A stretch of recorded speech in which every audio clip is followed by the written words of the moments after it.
పొద్దు పొద్దున్నే హెల్లో అంటుంది, పొద్దు పోతే చాలు కళ్ళొకొస్తుంది, పొద్దస్తమానం పోయినంత దూరం గుర్తొస్తుంటోంది.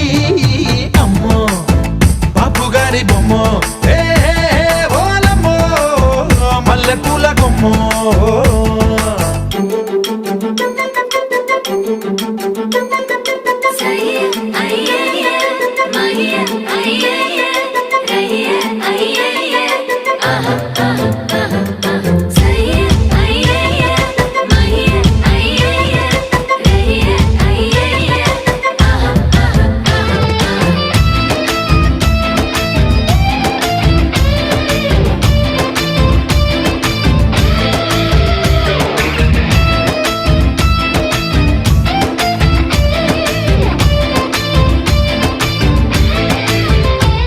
ఏ మాయాలోకంలోనో నన్ను మెల్లగా తోసేసింది.